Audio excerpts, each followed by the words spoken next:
வணக்கம். இன்றைக்கி நம்ம பார்க்க போகிற சமையல் ரொம்ப சிம்பிளான சோயா சங்க்ஸ் தொக்கு எப்படி செய்யலாங்கிறத பார்க்கலாம்.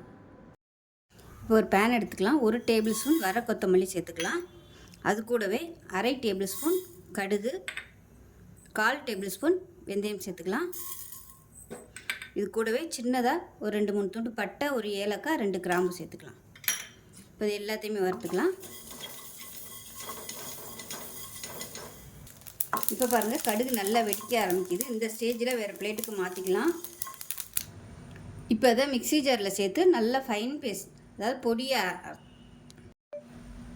இப்போ அது ஆறுனதுக்கப்புறமா மிக்சியில் சேர்த்து நல்லா பொடி பண்ணி எடுத்துக்கலாம். இப்போ அதே கடாயில் நல்லா ஒரு 3 ஸ்பூன் அளவுக்கு எண்ணெய் சேர்த்துக்கலாம். இப்போ எண்ணெய் நல்லா சூடாயிருச்சு. மெஷரிங் கப்பில் 1 கப் அளவுக்கு சோயா சங்க்ஸ் எடுத்துருக்கேன். அதாவது அரை கப் எடுத்திங்கன்னா உங்களுக்கு ஊறுச்சுன்னா 1 கப் அளவுக்கு வரும். இப்போ இது வந்து கொதிக்கிற தண்ணியில் போட்டு 20 நிமிஷம் ஊற வச்சுட்டு நல்லா தண்ணியெல்லாம் ஒட்ட பிழிஞ்சிட்டு எடுத்து வச்சுருக்கேன். இப்போ இது வந்து சேர்த்து வறுத்துக்கலாம் நல்லா.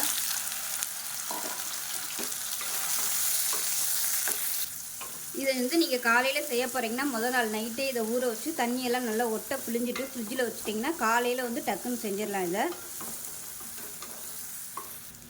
இப்போ பாருங்கள், சோயா சங்க்ஸ் வந்து நல்லா அப்படியே ரோஸ்ட் ஆகி வந்துருச்சு. இந்த ஸ்டேஜில் 1 டீஸ்பூன் போல் இஞ்சி பூண்டு பேஸ்ட்டு சேர்த்துக்கலாம். சேர்த்துட்டு 1 டேபிள் ஸ்பூன் மிளகாத்தூள் சேர்த்துக்கலாம். இப்போ ஃபஸ்ட்டு இதை வதக்கிக்கலாம். இஞ்சி பூண்டு பேஸ்ட்டை எண்ணெயில் அடுப்பை நல்லா குறைச்சி வச்சுக்கோங்க.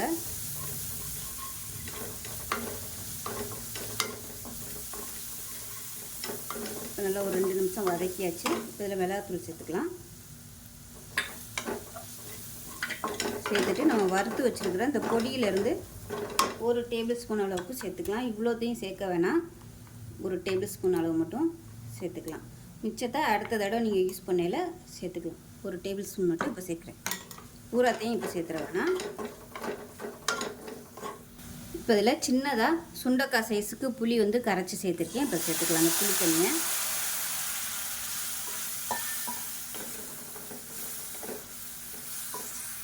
இப்போ இதில் 1/4 டேபிள் ஸ்பூன் அளவுக்கு உப்பு சேர்த்துக்கலாம்.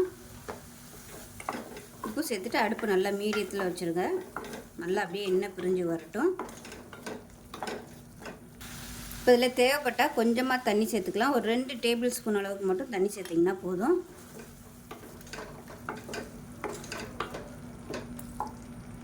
இப்போ நல்லா எண்ணெய் பிரிஞ்சு வந்துருச்சு. நல்லா 1 டீஸ்பூன் போல் வெல்லம் சேர்த்துக்கலாம். அதே மாதிரி 1 டீஸ்பூன் போல் வெள்ளை எள்ளு சேர்த்துக்கலாம். கலந்து விட்டுக்கலாம்.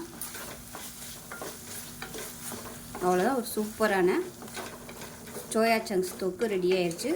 சாதத்தில் போட்டு பரட்டி சாப்பிட்றதுக்கு சூப்பராக இருக்கும். ரொம்ப ஈஸியாக பண்ணிடலாம். டேஸ்ட் நல்லா அட்டகாசமாக இருக்கும். இப்போ இது வந்து ஒரு 2 கப் அளவுக்கு சாதம் இதில் போட்டு நம்ம பரட்டிக்கலாம். நான் வந்து பாஸ்மதி அரிசி வந்து வேக விட்டு எடுத்து வச்சுருக்கேன். அதை சேர்த்துக்கலாம். இப்போ அந்த சாதத்தை போட்டு நல்லா மிக்ஸ் பண்ணிவிட்டுக்கலாம். சாதம் எல்லாத்தையும் நல்லா கலந்துட்டேன். உப்பு கம்மியாக இருக்குது, கொஞ்சமாக உப்பு சேர்த்துக்கலாம். அவ்வளோதான், சூப்பரான சோயா சங்க்ஸ் தொக்கு ரைஸ் ரெடி ஆயிடுச்சு. ஸோ இதே மாதிரி செஞ்சு பாருங்கள். செஞ்சு பார்த்துட்டு எப்படி வந்துச்சுங்கிறத சொல்லுங்கள். வீடியோ பிடிச்சின்னா லைக் பண்ணுங்கள், கமெண்ட் பண்ணுங்கள், சேனலை சப்ஸ்கிரைப் பண்ணுங்கள், பக்கத்தில் பெல் பட்டனை ப்ரெஸ் பண்ணுங்கள். நன்றி.